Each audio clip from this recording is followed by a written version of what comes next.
The global GDP growth turned out considerably lower than expected in the first half of this year.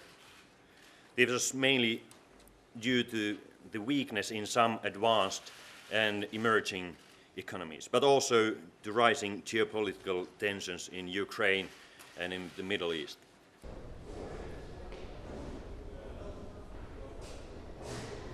Country-specific factors are contributing to the weaknesses of economic activity in the EU and the euro area in particular.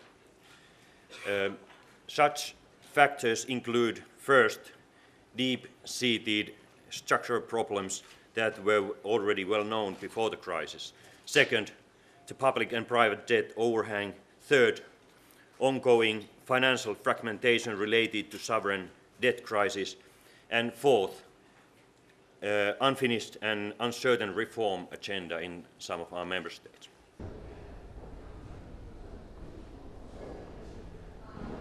In Europe, economic activity should also gradually strengthen over the course of next year and accelerate further in 2016.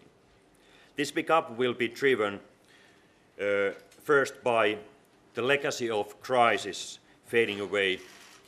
Second, structural reforms starting to bear fruit. Third, labour market improving. And fourth, by the presence of more supportive policies and financing conditions.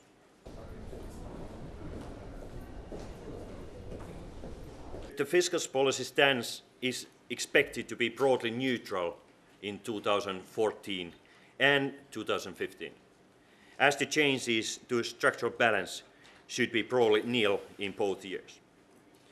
The debt to GDP ratio of the EU and euro area are now expected to peak only next year at 88.3% and 94.7% respectively, as the continued involvement of primary surpluses and stronger economic growth. Quelques mots pour commencer sur la demande intérieure.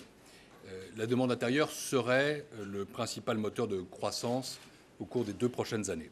Elle bénéficierait d'une politique monétaire très accommodante, de faibles coûts de financement, de conditions d'offre de crédit plus favorables, d'un moindre ajustement des bilans du secteur privé et aussi de l'orientation globalement neutre de la politique budgétaire dans l'Union européenne, ce qui est bien sûr une bonne chose.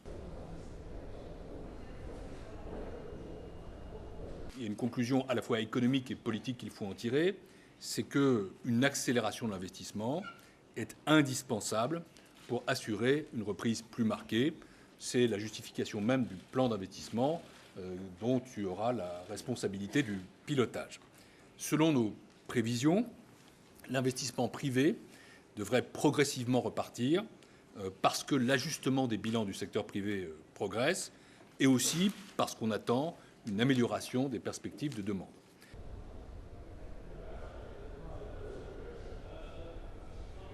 The current pace of economic activity does not allow for rapid and massive absorption of excessive capacities.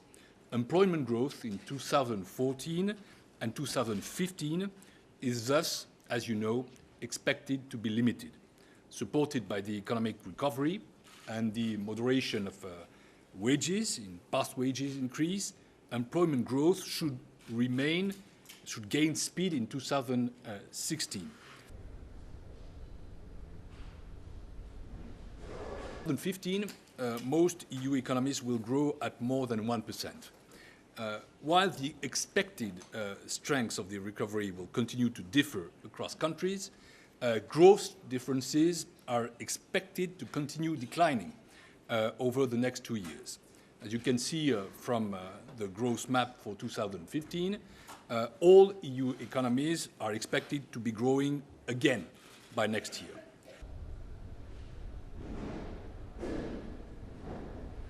There is no single and no simple answer. The economic recovery is clearly struggling to gather momentum in much of Europe.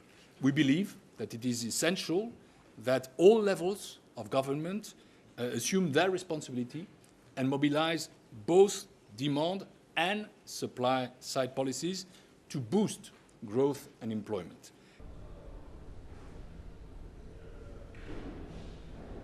The efforts made by member states during the last years were justified by as well high level of indebtedness from the private and public sector, and that structural effort as well as structural reforms was and is still a necessity.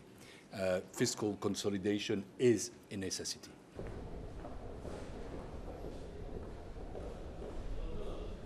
Our first priority now is to boost investment, to kickstart growth and sustain it over time.